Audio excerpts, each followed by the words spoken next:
What's up everyone, it's Q from Retro Q Gaming, and I didn't really want to make this video, but I'm kind of getting annoyed to the point of where I'm seeing everything everywhere, and I just feel like making it just for the sake of it.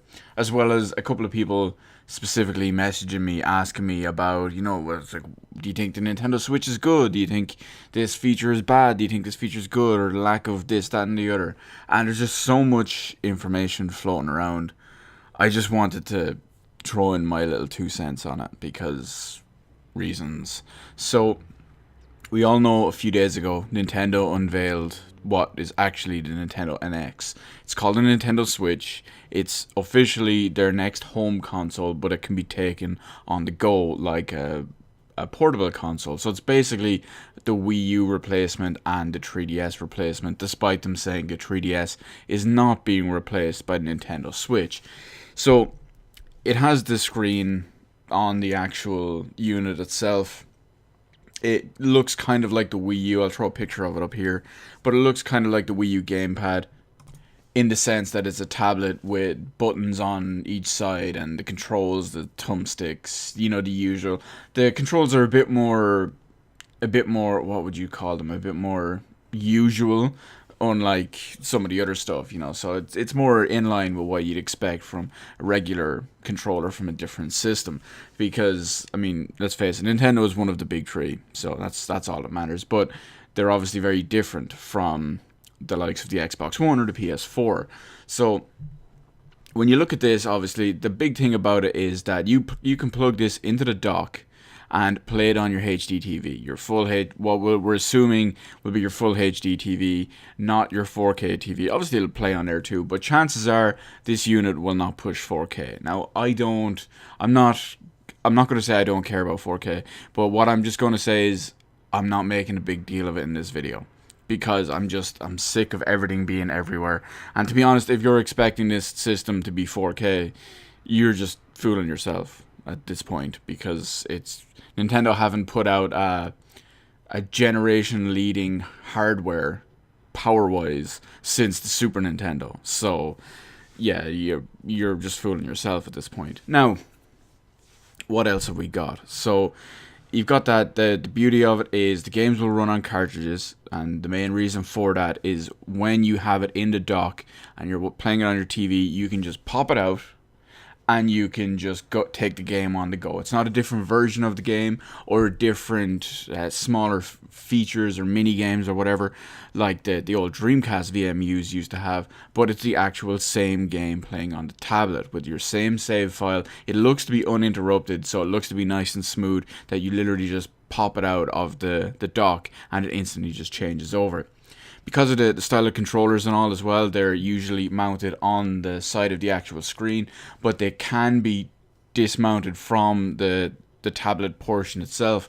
And one thing I noticed is they have two types of controllers.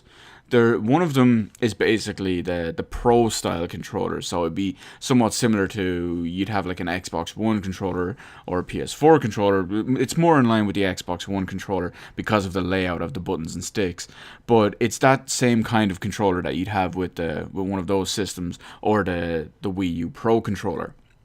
There's also the other one they had, which looks to be some sort of charger controller. So you will mount the two, I think they call them JoyCons, which are the two small little controllers that you can take off the sides of the unit. And you can put them onto this, whatever we'll call a charging controller.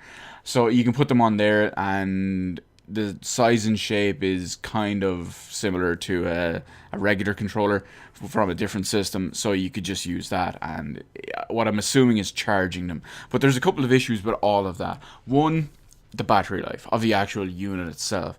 Two, the battery life of both controllers. They both work independently, one in each hand, no cable or anything between them. A good comparison would be the Wiimote and Nunchuk, just with no cable between them. So there's going to be some battery in each one. Obviously, that can be a bit of a concern. There's the Pro controller variant, or what we'll call the Pro controller variant, which will obviously have some sort of battery in it as well. And God knows at the moment how they're going to run that kind of charging controller that the two Joy-Cons actually clip onto. Who knows if that one's going to have a battery in it to use, or if it's going to just be plugged into the console and charged from there, or if it's going to be plugged into the mains and charged from there. Who knows? We'll find out. One big thing about the whole Nintendo Switch announcement is that while they did show off a lot of stuff in both hardware and software wise, Nintendo have said that they're not going to talk proper hardware specs or proper software or game lineups until 2017. And because of that, two of the main third-party support games that they actually showed in the presentation, which were Skyrim Special Edition, the remastered Skyrim, which they showed playing on both the Switch in mobile form and the Switch in home form, because like I said, it's the same game. You just literally put it into the dock and it goes to your TV. But they showed it doing that, and they also showed a couple of guys playing NBA 2K17, and you know, there was, fair enough, it showed both third-party games, but both of those studios, 2K and Bethesda, have both come out and said, you know, we're not confirming any games for it at the moment. Everyone is freaking out about that for some reason, but to be honest, it makes perfect sense given the fact that Nintendo obviously have like I won't call it a monopoly, but Nintendo have control over this whole thing. Nintendo wrote up these agreements, Nintendo made these deals, and because Nintendo have said that they're not going to talk about games until 2017, it makes perfect sense that they're not allowing other partners to talk about games until 2017, because it's basically the same thing. So Nintendo, like, they would have wrote in non-disclosure agreements and all that stuff that they cannot announce games until 2017. It makes perfect sense. Now, there's a lot of people freaking out over this all over the internet, and personally, I just think some of them have misunderstood it. Now, I could be wrong. This, for all we know, within the next couple of months before March 2017, it could be official that Skyrim never comes out on it, or that NBA 2K17 never comes out on it. But as it is with the moment, this is the way I understand it. But either way, that could change. So there's a couple of other questions and stuff to talk about in there too. It has a built-in kickstand, so it doesn't seem to need like a separate case that doubles up as a cover / kickstand. And there's obviously just stuff going in the video where the guy just takes it with him. He takes it outside to the park. He just takes it on a plane with him as well. And because of the ability to have the controllers both connected onto the unit and taken off, he obviously has the choice to play it like a Wii U tablet or a 3DS, or what it shows him doing as well is he sets it up with a kickstand, disconnects the controllers off, and then plays, just kind of sits back and plays almost like a Wii U and nunchuck style situation, while the tablet version is just sitting there in front of him on his little table. So that's a lot of the stuff that Nintendo showed off. It's not the entire thing. But one or two of the other things that people are freaking out about at the moment as well is no backwards compatibility support. Now, I'm usually one to advocate backwards compatibility. For example, it would have been nice, given the option, like if maybe the home dock or something like that has a disc slot in it, you know, that kind of thing. Would it go back as far as the Wii? I don't know, because that's a whole other issue. It brings up the whole argument with the architecture that is used. There's the whole thing that they're using the NVIDIA modified custom Tegra, be it I'm not 100% sure if it's a modified custom Tegra X1 or Tegra X2, but you get the idea. It's a Tegra X chip of some sort, completely modified specifically to work for the Nintendo Switch, and that begs big question as well with porting games over, or not so much porting games over, but porting them over for backwards compatibility versions, and kind of like writing a software emulator to work for that, basically. And then of course that brings up another big issue, which would be the controllers. You need to put in stuff like Bluetooth, if it's not already in there, or the proprietary wireless that's on the Wii U gamepad. So that's another kind of thing in there. But we all know that a big issue a considerable issue with the Wii U and its sales and marketing was that with the Nintendo Switch, Nintendo wanted to move away from the Wii and Wii U branding and family completely, which makes perfect sense that they'd want to get away from the Wii U because it's their worst selling console since the Virtual Boy. It's their worst selling console of all time, excluding the Virtual Boy. So that's a big thing to naturally want to distance yourself from. Coming from the Wii, which sold over 100 million units, and you go to their next console after that, the Wii U, which I think is currently sitting at like 12 or 13 million. That's pretty terrible. So you're selling almost 10% of what you sold beforehand. So, you know, it makes perfect sense that they want to get away from it. So sure, of course, it would be nice in a perfect world to have it, but I can understand why Nintendo are getting away from it. Now, some of the things that are going to potentially annoy me.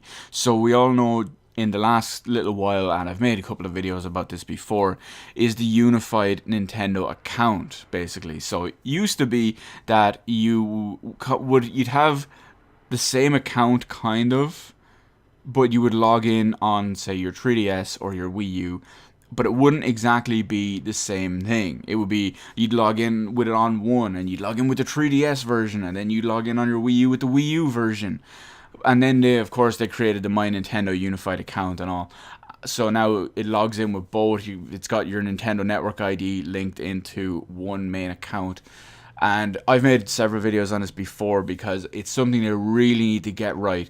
Because currently Nintendo offer you a unified account system across both platforms, the 3DS and the Wii U, and they give you no benefit of actually having a unified account. When you look at any other game manufacturer or any other system seller or any other just mobile device or just kind of anything that has an account, multiple accounts almost, or multiple platforms that it can launch on, kind of thing, they all offer you, extra benefits and all that kind of stuff for a unified account. Now, Nintendo give you basically none of that. Specifically, the one that pisses me off the most is the Virtual Console.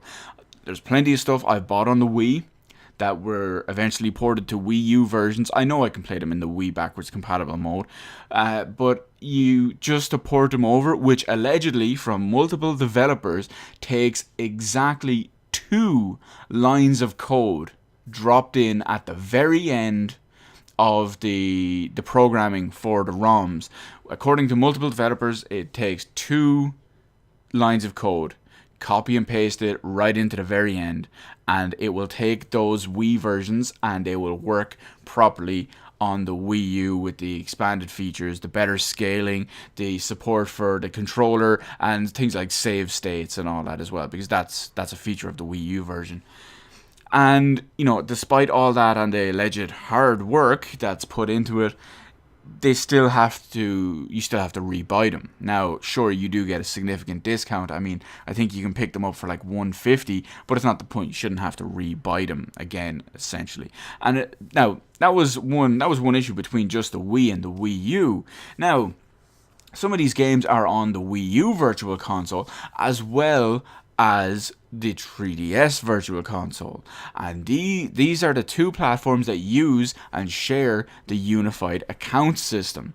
But because for some god-awful reason, aka money, Nintendo decide to not give you any benefit of that. So despite you may have bought it on the Wii, you may have used the discount to get the Wii U version, but no, lo and behold, you have to spend full price to get your 3DS version, or your new 3DS version, whatever it's called, whatever version of the game it is. Now, I know I realize I stuck on that point a bit too long, but because Nintendo are starting a new platform, a new kind of cross-platform, if you will. I won't go, cross-platform is not the good way, but a new dual platform with the unified account system already in place.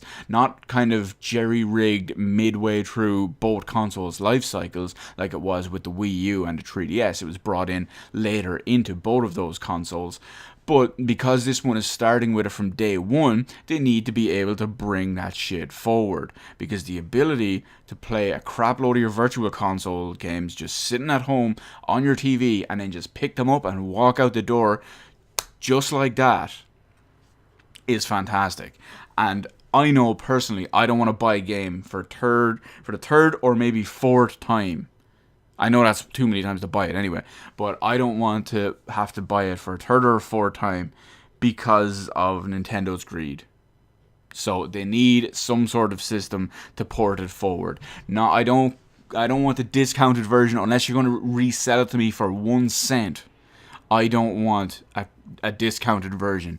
I would just want the stuff I've already paid for ported forward. It's a digital platform with software emulation. It's not much of an issue, except for, like I said, the whole greed side of it. And we all know, as I've made several videos on it before, Nintendo have a history of mistreating the Virtual Console in ways that we've mentioned with the unified account system, having to rebuy a couple of things across several different platforms. And not to mention the quality and style and staggering and drip feeding of their releases. That all needs to change. Now, another one as well is, like, this is going to move away from the Virtual Console side of it and the unified account system side of it, is, like I said at the start of the video, is the Nintendo Switch is going to use cartridges. So there's going to be obviously no spinning disc system, which it makes perfect sense. Disc systems use more battery life, they have more moving parts, and stuff is more prone to damage and wear out over time, especially when you're factoring in reading off a disc the whole time. Something could easily go wrong, and you could potentially be looking at really bad loading times, because if they put a higher speed disc drive in a portable system, or in a system that would work not plugged in, you know, it's going to drain even more power and possibly run louder and possibly run hotter. So obviously they're staying away from that. They're going back to cartridges. Flash memory in 2016 and 2017, when the Switch is going to release in March of next year. Flash memory is a whole different beast compared to what it was back in the day when Nintendo stupidly chose cartridges for the N64. Now, because of all that, there's another issue a lot of people are seeing. Because Nintendo are kind of damage control themselves and say, you know, oh, the 3DS is fine, it's not a replacement for the 3DS. The 3DS will still go on. What they're doing is they are not letting the Nintendo Switch use the same cartridges as the 3DS. And they're also, from what is reported, they're also not making it backwards compatible with the 3DS, if that makes sense. So even though the cartridge slot will be different for Switch games, it's not going to be modified in such a way that it will also accept 3DS games. Now, that makes perfect sense to me. I never expected... Well, there's been the rumors for months and months and all as well, but I've never expected it to play 3DS games, because it just it doesn't seem like a logical thing, especially because it's one screen. It's not two screens. It's not two screens with different resolutions. One of them isn't a touchscreen. Actually, in this case, Nintendo have denied comment if the Switch is a touchscreen. Personally, I don't think it is. I don't believe it will be a touchscreen, because I think they just want to move away from all that. They want to focus on the controllers. They seem to put a lot of time and effort and work into the different controllers, the different style and scheme of controllers that can be used both in the JoyCons connected to the console, the JoyCons taken away, detached from the consoles and used like a Wiimote and nunchuck, or, you know, using the Pro controller, or using the JoyCons on that kind of weird charging looking thing. So I think because of that, I don't expect a touchscreen at all, not even for menus or, you know, anything like that. I think it would be easier to just get away from a touchscreen, especially because a touchscreen, despite what most people think, will actually increase the price. And it's generally the equivalent is slightly lower quality in touchscreen. Now, I know that's not always the case, but for example, let's just say you're looking at a €400 touchscreen screen versus a €400 non-touchscreen screen. The €400 non-touchscreen one will be better quality, usually, for the simple reason is they don't have to fit the touchscreen aspect into the same budget. So, you know, they've spent €400 on quality versus maybe €350 on quality plus €50 on the touchscreen. That's a very rudimentary example, but the principle is still the same. Now, that's basically all I want to say on there. Am I hyped for it? I'm not especially hyped for it. I'm not completely apathetic towards it.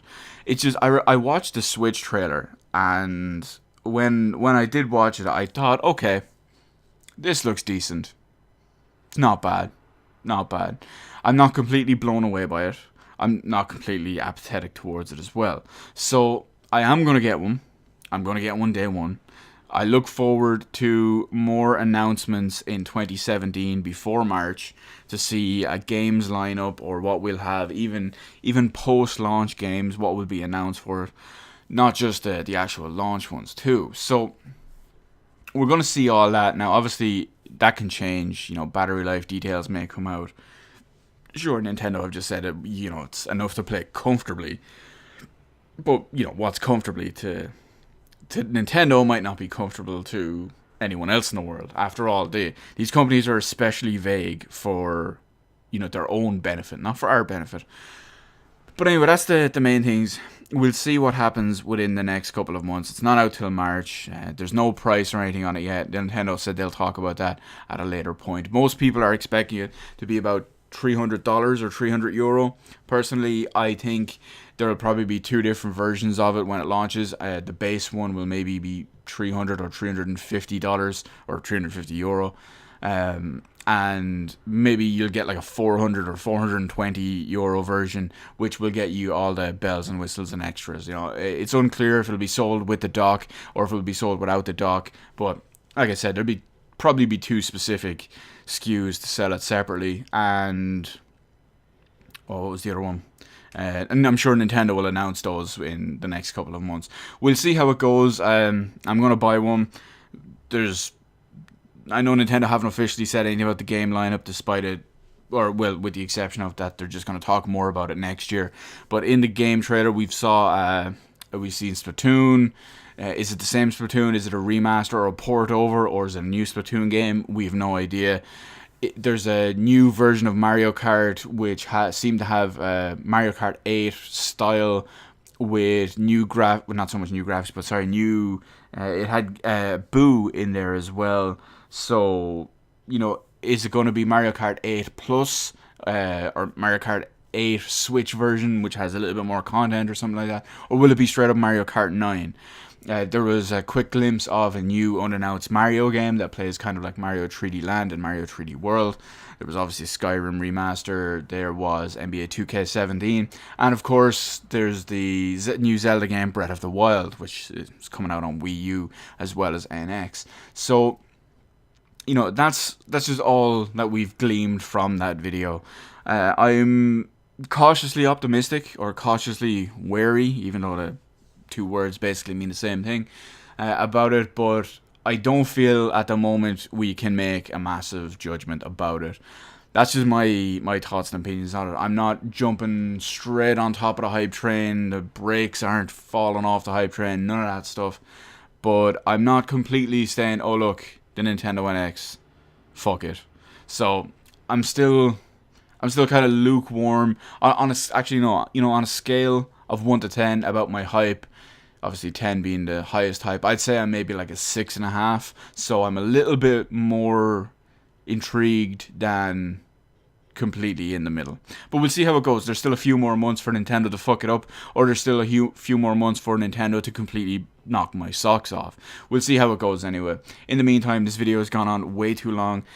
So you can let me know your thoughts about the Nintendo Switch in the comment section below. Have I missed out on anything? Do you think I'm wrong about anything? Do you think I'm right about anything?